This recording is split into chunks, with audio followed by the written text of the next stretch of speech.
Сайн байцгаана уу болор байна. Та бүхний өдрийн мэндийг хүргэе. Бүгд өнөөдөр Rendabon зохиолчийн Notes гэдэг ном, Secret номны 2 дугаар хэсгийг та бүхэнтэйг хуваалцгаална. Тэгээ номдэр Notes гэдэг нь таталцлын хууль гэж хэлсэн байсан. Бид нэр яг бодож санаж байгаа зүйл болгоно бид нэр таталцаж өөртөө дуудаж байдаг. Тэгээ өнөөдөр бид нар хуваалцах сэдв маань гэхээр мөнгөний нууц, харилцааны нууц, эрүүл энхийн нууц, их хамгаалангийн нууц, таны нууц, амьдралын нууц гэсэн сэдвийн тухай хамтдаа номоос уншаад явах болно. Мөнгөний нууц. Өдөр бүр нүдэн анж тавьсан зориг танд биелсэн хэмээн төсөөлөн бод. Мөнгийг өөртөө татахын тулд эд баялагт хамаг анхаарлаа төвлөрүүлэх ёстой. Хэрвээ та дандаа бэлчингээрээ гачигдаж зовхъя гэж санаа зовж явдаг бол амьдралд чинь мөнгө санга бараг л ирэхгүй дээ. Яагаад гэвэл та надад мөнгө бага байна гэж ямагт толгоо гашиглаад байгаа хэрэг шүү дээ. Мөнгөөр дутагдж гашигдаад байгаа тухай бодлоо орхи. Үгүй ба санаа бодол чинь тийм нөхцөл байдлыг уламж дэвэргэнэ. Өөртөө соронцтой татахын тулд эд баялагын тухай өдрийн бодол шөнийн зүйл болох нь зөв. Та өөрийн бодол санаагаар шин дохио дамжуулах хэрэгтэй. Энэ бодол санаа чинь яг одоо танд мөнгө хангалттай байна. Хэрэгтэй мөнгө төгрөг чинь үнэхээр хаа нэгтэй байгаа гэдэгтээ итгэхийн тулд өөрийн оюун санааны төсөөллийг ашигла. Их мөнгөтэй болсон мэт дотроо зураглан төсөөлөхөд даруй таны сэтгэл хангалуун болох бөгөөд үүссэн сэтгэл өндөр байх тусам мөнгө санга амьдралд чинь тэр хэмжээгээр зутхан ирдэг болохыг мэднэ. Эд баялагийг уран дууд. Нэгэн шалтгаанаар хүмүүс яг хүссэн хэмжээний мөнгийг авч чаддаггүй. Учир нь өөрийн бодол санаагаар мөнгөний урсгалыг хаацдаг юм. Бүхэл сүрэг бодол санаа, мэдрэмж, сэтгэлийн хөдөлгөөн сайн сайхан зүйлсэд цаад тутгар болж байдаг. Эд хөрөнгөөр дутагдж гачигдлаа гэсээр байгаад үнэндээ өөрлөө чинь чиглэсэн тэр их мөнгөний урсгалыг бид өөрсдөө л хааж боосон байдаг. Таны бодол санаа ийм л хүчтэй эдтэй. Та хавар хомсын тухай бодол санаагаа даруй өөрчлөх ёстой. Мөнгө хөрөнгө байхгүй гэж гуниглаж суухын оронд эд баялаг бэл бэнчингийн тухай ургуулan бод. Зингийн туухай байраа сулих болно. Хэврээ мөнгө хэрэгтэй гэж байгаа бол энэ нь маш хүчтэй мэдрэмж юм. Мэдээж таталцлын хууль ёсоор та цаашид мөнгөний хэрэгцээ шаардлага татцаар байх болно. Хүссэн амьдралдаа хүрэх хамгийн дөт зам бол шууд өөрийгөө аз жаргалтай байгааг мэдрэх юм. Энэ бол амьдралаас мөнгө өөр юу хүснээ авах хамгийн дөт зам болно. Бүх ертөнц рүү баяр баясгалан аз жаргалын долгионыг цацхад хамаг анхаарлаа төвлөрүүл. Ийм маягаар та зөвхөн материаллык эд зүйлс, хөрөнгө мөнгө төдийгүй хүссэн бүх юмаа танд дахин баяр баясгалан аз хиймэр бэлгэлэх тэр бүхэл зүйлийг соромжтон татах болно.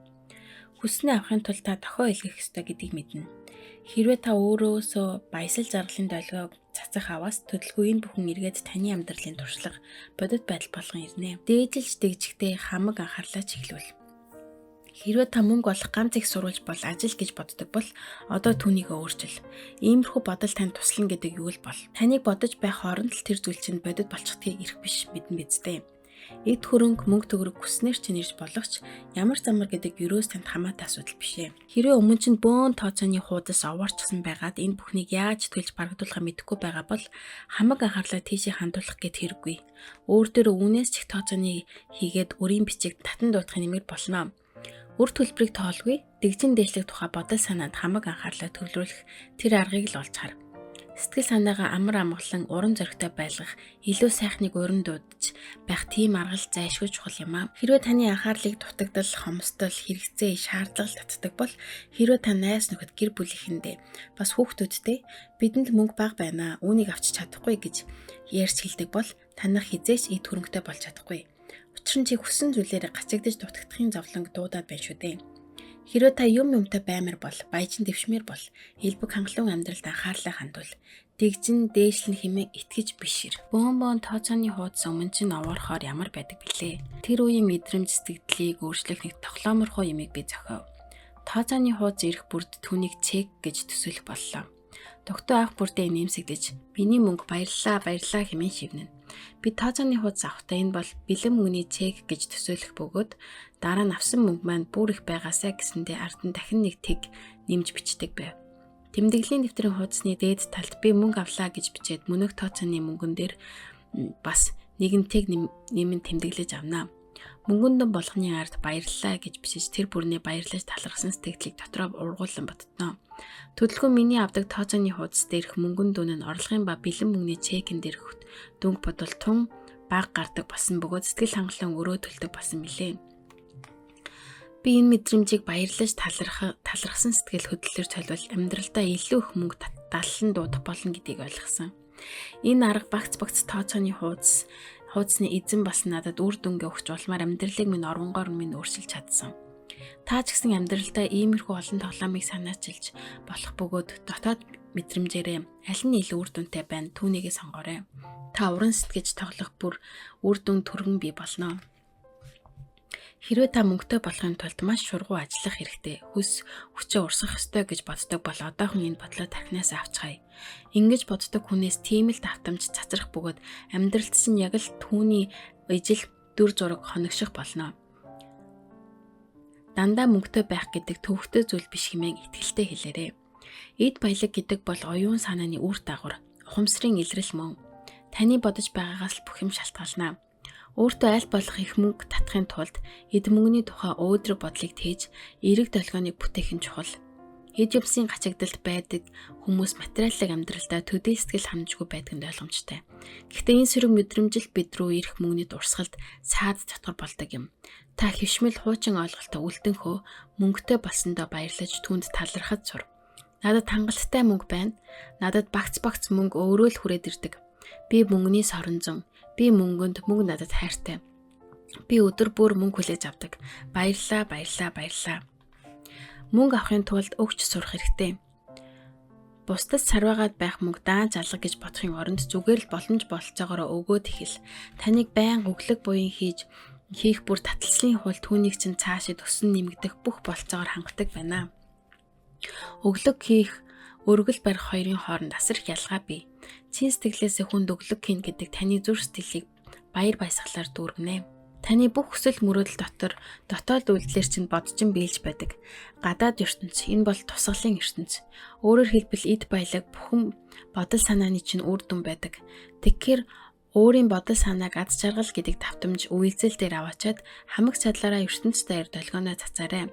Харилцааны нууц. Таны ажил энэ бол та. Бусад хүмүүс чамтай яаж харьцаасаа гэж боддог вэ? Яг тийм байдлаар та өөртөөгөө харьцсан уу гэдэг асуултыг өмнөө тавиад сайн эргцүүлээрэй. Хүмүүс бол ердөөл үр дүн шүү дээ. Харин таны ухаан бодол гол шалтгаан нь өөрийгөө хайрлаж хүндэтгэхээс ихэл шин тохиолдлыг илгээд шин давтамжийг бий болгох. Тэгвэл таталцлын хууль бүх ертөнцийг өөрчлөн таныг хайрлаж хүндэтгдэг хүмүүсээр амьдрал чинь дүүрэх болно. Та хувийн асуудлаа өөрөө шийднэ. Хэн нэгэн рүү нь хуруугаа ичиж чи өгөх ёстой, надад илүү өг гэж хэлж болохгүй. Түүнийхээ оронд өөртөө илүүчил, өөртөө цаг гаргаж, өөрийгөө инхрийл, өөрийнхөө савыг хамтлаад үрг. Тэртээ тэргүй дараа нь танд бусдад илүүчлэн буян хурах цаг ирнэ. Хайр хүндэтгэлийг хүлээж авахын тулд өөрийгөө хайраар бэлтгэл. Яг соронзон адил бусдын хайр хүндэтгэлийг таттлаа хайр дүрг. Өөрийнхөө савыг бэлхүүлж чадаагүй байж бусдад та юугаа өгөх вэ дээ? Тийм болохоор хамгийн түрүүнд өөрийгөө бодож, өөрийнхөө аз жаргал санаа тавь. Бусад хүмүүс ч гэсэн ингэх ёстой шүү дээ. Та өөртөө баяр цэнгэл авчирч урам зориг нэмэхээр ирмэлзэж байх үедээ эргэн тойрондоо аз жаргалыг түгэж байдаг. Тиймээс гэрэлтэх их гэрэл гийг амьдралд чинь таарсан хөгшөд хүн бүхэнд сайхан үлгэр болно. Та аз жаргалаар дүүрэн байх үедээ ямар ч өглөг буйны тухай бодох шаардлагагүй. Тэртээ тэргүй эн чинь өөрөө л яг л амьсгалж байгаа агаар шиг бодтой том буйн шүү дээ. Эрүүлэн хэд баялаг хайр дурлал гэд энэ дэлхийн сайхан бүхэн аз жаргал баяр хөөртэй цугныг давтамжтайр байрладаг юм шүү дээ. Химжээ хязгааргүй их ирч хүч, цоо эрүүл бие махбод, төрөвч дүүрэн эд мөнгөн мөн л сайхан мэдрэмж сэтгэлдээ цугныг давтамжтайр байдаг. Та бодол төсөөллөө эрс өөрчилж өөрт чинь сайхан бүхэн бий гэдгийг бод. Таны хамгийн сайхан шинж юу вэ гэдгийг ол. Үүн дээр анхаарлаа төвлөрөөсний дараа таталцлын хууль танд хорвоо ертөнцийн гайхамшиг сайхны тухай олон зүйлийг ярьж өгөх болно. Та бодож цааснаас хоронцтон татаж эхэлнэ. Хамгийн түрүүнд хийх ёстой зүйл өөрийнхөө эрхэм нандин чанарын тухай уртаас урт бодлыг үүсгэх. Таталцлын хууль түүнд танд үүнтэй ижил бодол олон сайхан бодлуудыг хариудан тээж ирнэ. Өөрийнхөө сайхныг ирж ол. Тэгээд ертөнцид хандаарай. Бид хүмүүстэй харьцаж байхдаа бусдад гомдлоо сурчсан байдаг. Жишээ нь миний ажилчид гэж арчаагүй залхуу ус байх юм. Манай нөхөр гэж уур хүргсэн амтэн би. Хүүхдүүд маань бүр залхааж гүзлээ гэх мэт. Бид бусад хүмүүсийн алдаа дутагдлыг ярьж буруутгаж байдаг. Тэгвэл төгс сайхан харьцаа ийм байх ёстой юу? Тэдгээр хүний зөвүүн муухай аашиг бус харин сэтгэл татам үн цэнтэй чанар юу байна гэдгийг хамгийн түрүүнд олж харахыг хичээ. Түүн дээр анхаарлаа төвлөрүүл. Учир нь ямар нэг юмд гомдон тунаад байвал дахиад энэ л мэт гай даллан дууцсан хэрэг болно. Хэрвээ харьцаа чинь тэгтлээ мууцсан бол ердөө таарч тохирохгүй байгаа бол байнга хэрүүл тэмцэлтэй аваас таал үнийг өөрчилж чадна. Хуудас цаас аваад түүн дээр энэ хүний хамгийн үн цэнтэй сэтгэл татам чанар нь юу вэ гэдгийг загсаалтыг 30 өдрийн дотор гарга. Түүнийг хайрлаж хүндлэх ямар шалтгаанууд байна гэдгийг сайн бод. Магадгүй танд түүний алийн хошин зан таалагддаг байж болно. Эсвэл тусч сэтгэлтэн талархаж болно шүү дээ. Түүний эрхэм чанар эерэг талыг олж анхаарлаа төвлөрүүлэх бүр сэтгэл баясгам таатай учирлууд шил дараалан гарч ирэх бөгөөд өнөөх зовлон цадаа нэг мэтгэд алга болсон байна. Заримдаа бид энэ л намайг аз жаргалтай болгох ёстой гэж хүмүүст хандагч өнөөдөд маань хүснээр минь цэнгэл баясгалтай байлгаж чадахгүй байх нь бий. Яагаад ийм юм болдог вэ? Учир нь аз жаргалтай баяр цэнгэлтэй байх нэг л хүнээс өөрөөр хэлбэл зөвхөн танаас л шалтгаална. Тэрч байтугай таны төрөл төрөсөд таны өр хүүхдүүд таны хань нөхөрч нь хүртэл аз жаргалыг бүрэн өгч чадахгүй. Тэд зөвхөн аз жаргалаа хуваалцаж л чадна. Таны баяр баясгал нь таны зүрх сэтгэлээс ундран гардаг. Тэгэхээр хайрыг өөрийн амьдралдаа бүтээх тэр хүч зөвхөн танд л байна. Хайрын долгионыг цацрах таны чадвар хязгааргүй. Ингэж байхдаа та ертөнцийн бүхэл талаараа нэгдэн нийлдэг. Тэгэхээр сэтгэл татгцсан юм болгондоо дурал, хайрлаж чадах хүн болгоныг хайрал, дуртай ээж юм хайртай хүмүүс дээр анхаарлаа төвлөрүүл. Хайрыг төрүүлнэ гэдэг шүү дээ. Төдөлгүй танд аз жаргал, баяр хөөр, бөөн бөн рүү эргэн ирж байгааг мэдэх болно. Таны хайрласнаас чинь илүү таталцлын хул эргүүлэн илгээнэ. Танаас хайр гэрэлтэж байх аваас яг л бүх ертөнц зөвхөн таны л төлөө үйлчиж байгаа мэт алив сайн сайхан шил даран цуглаж илдэг ялдан хүмүүс олноороо хүрээлэх болно. Инх амгалангийн нууц. Анхаарлаа төвлөрүүлсэн бүхнээ бид бүтээдэг. Эцэс төгсгөлгүй дайн, зөрчил, гаслан зовлон ихзүүцэн зэвүүцэх тусмаа их энерги, эрч хүчийг тийшээ шилжүүлж байдаг. Та бүхний сэтгэл гутарч уурсан дургуцах бүрний сөргөлдөөнийг өдөөдөн турхирдаг ажгүй. Юуг сүрэн тэр улам зөрчилдөнө. Устгаж үгүй хийх зүйлдээ анхаарлаа чиглүүлэх ёстой хэмээн хүмүүс итгэцгээдэг. Итгэл найдвар, хайр инрэл, элбэг хангалуун амьдрал, соёл боловсрол, амар амгалан гээд анхаарал татсан зүйл байсаар байтал заавал ямар нэг төвөгч чирэгдэлтэй асуудалд хамаг хүч энерги зарцуулах тийм ухаалаг зүйл мөн гэж үү. Хүссэн бүх зүйлрээ өөрийн агуу хүчрэг бодол санааг чиглүүл. Эргэн тойронд чинь юу ч болж байсан хамаагүй ердөө л хайр халамж, аз жаргалын долгионыг өөрөөсөө цацраах аваас хэн байлаач тэрийн дэлхийд маш их зүйлийг өгч чадна. Тайвшир, дургүй зүйлээсээ анхаарал сэтгэл мэдрэмжээс салгаж хүсэл мөрөөдөл дээрээ аваач. Анхааралтай чиглэсэн тэр зүгэл энерги эрч хүч урсах болно. Хүрээлэн буй ертөнц хүмүүсийг өөрчлөх ерөөсөө таны ажил биш. Таны ажил бол бүх ертөнцийн урсгалын дагуу хөвч энэ дэлхийг байгаагаар нь хайрлаж баясаж явах юм аа. Энэ дэлхийн юмс хүн бүхэнд хангалттай баян хэмэдэг нь нууцын тухай сургаалын хамгийн агуу үнэн болно. Баялаг хүмүүрт хүрэлцэхгүй тоо хэмжээний хувьд хязгаартай байдаг хэмээн зарладаг. Худал хурмаг хүмүүсийг айдас хүчтэй шунал хорсолтой харамж чавдаг амьдрахад хүргэнэ. Гачлан зовлон эргэлт хэрэгцээний тухай бодол тэдний амьдралын мөнхийн дагуул болдог. Гэхдээ энэ дэлхий дээрх баялаг хүн бүхэнд илбэг хүрэлцээтэй гэдэг чухам үнэн билээ. Ямар ч юм гаднаас ирдэггүй харин дотроосоо бодол санаа хийгээд сэтгэл мэдрэмжээр чинь бүтдэг болохыг та одоо мэдлээ. Таны ухамсар бол эд баялагийг бүтээгч их хүч. Тэгэхээр та ямар нэг юмар дутагдж гачигдана гэж үү?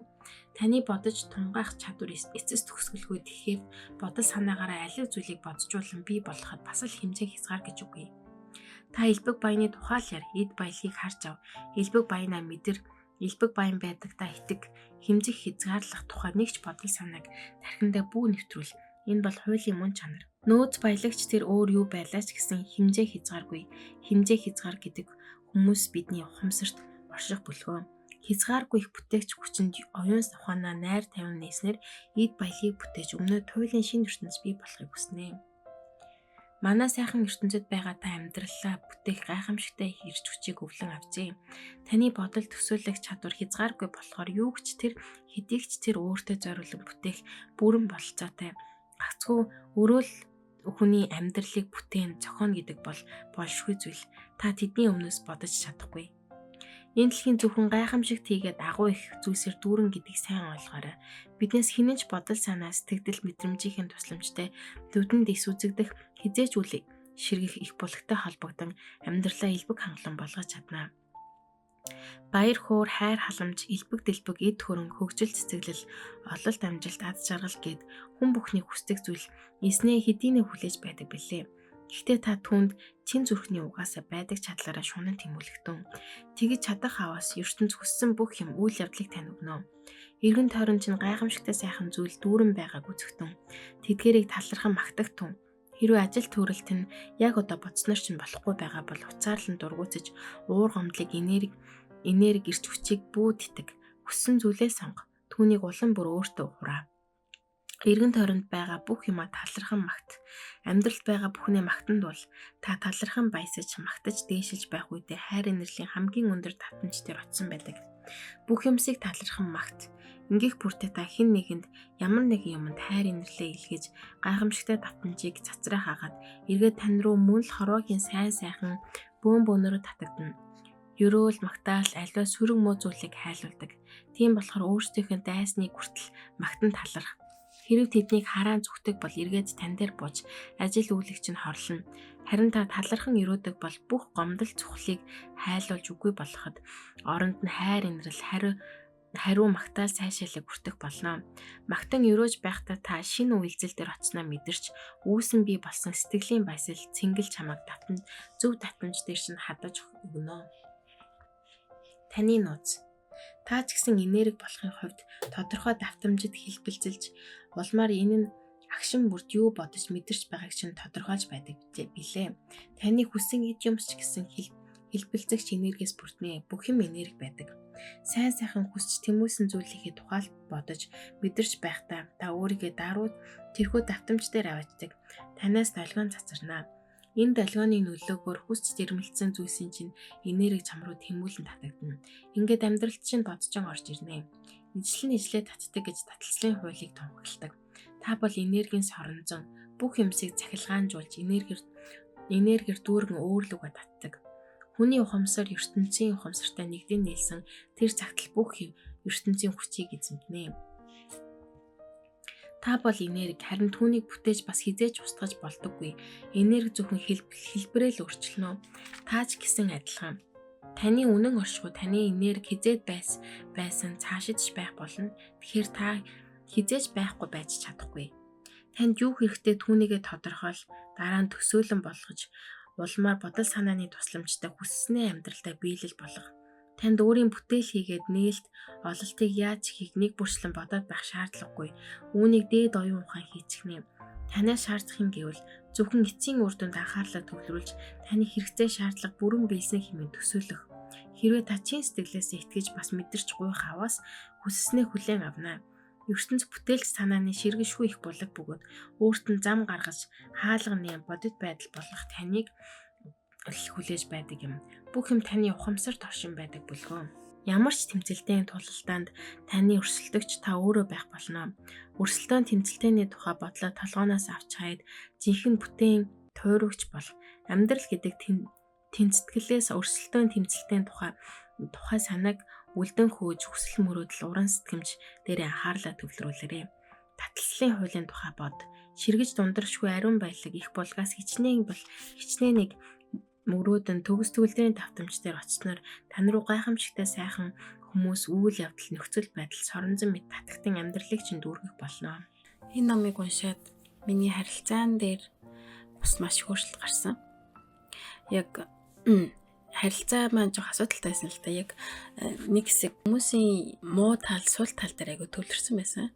Харин номыг уншаад хүмүүсийн муу тал, сул тал дээр төвлөрөхгүй. Тэгээ төвлөрөх тусам тэр нь болон давтагддаг гэж гарсан байсан. Тэгэхээр аль болох ямар ч хүний сайн талд нь төвлөрөөд сайн талыг олж харахыг, сайн талыг магтахыг хүсэн ирмэлц хэрэгтэй мэн гэдгийг ойлгоод яг тэгж хийж эхэлснээр харилцаа маань өөрчлөлт бий болсон. Дээрээс нь санхүү дээр мэн ч гэсэн яг энэ таталцлын хууль өөрчлөлтөөс оруулж өгсөн. Яг урд нь болохоор байхгүй болохгүй байна. Тэгээ дутуу байна, дутмаг байна, хүрэхгүй байна гэсэн яг тийм сөрөг зүйлүүд яг санхүүгийн талбар дээр байгаадсан. Харин одоо болохоор болж өгвөл болно. Бүтэн баян байна, илбэг байна, сайхан байна. Бүх юм хангалуун байна, хангалттай байна гэдэг дээр аяг их төвлөрч эхэлсэн. Тэгсэн чинь айгу мөнгөний бас зангирсан байсан мөнгөний хүлээсүүд тайлагдаж эхэлсэн. Айгу сонио хүн яг мөнгийг яг эргээр харж эхлэх үед мөнгө өөрөө миний амьдралд нэмэгдэж орж ирж исэн. Бүр заримдаа ингээд зүгээр гадуур явж агаад мөнгө олох ч юм уу тий. Ерөөс урд нь их мөнгө багтаал нэг 100 төгрөг мөр ингээл газраас олдог гэсэн чи айгу сонио ингээл санхүүгийн талбар дээр өөрчлөлт, бодол санааны өөрчлөлт хийгээд ирсэн чи айгу сонио газар мөнгө ингээл айгу том мөнгө ингээ газар дундал яг ном дээр мөнгө хараад ингээ бүр баярлаа гэж хэлгээд гарсан бас яг тэрэн шиг ингээд мөнгө харсан. Баярлаа, би бол мөнгөний соронзон, мөнгө надад хайртай, би мөнгөнд хайртай гэж тонхоглож эхлэл яг мөнгөтэй айгу тийм эерэг харилцааг бий болгохыг хичээж эхэлсэн. Яг тийм ээ айгу өөрчлөлт болсон л даа. Үнэхээр миний амьдралд маш их өөрчлөлт гарсан болохоор би энэ номыг бүр 2-3 удаа уншсан. Тэгээд бас book club-ийн хүмүүстээс уншаад бас book club-ийн маань маш их өөрчлөгдсөн тийм ном байсан. Тэгээд та бүхэн ч гэсэн заавал цаг гаргаад уншаад үзээсэй гэж хүсэж байна. Тэгээд өнөөдрийн дугаараар хамт байсан та бүхэнд баярлалаа. Дараа уулзцгаая.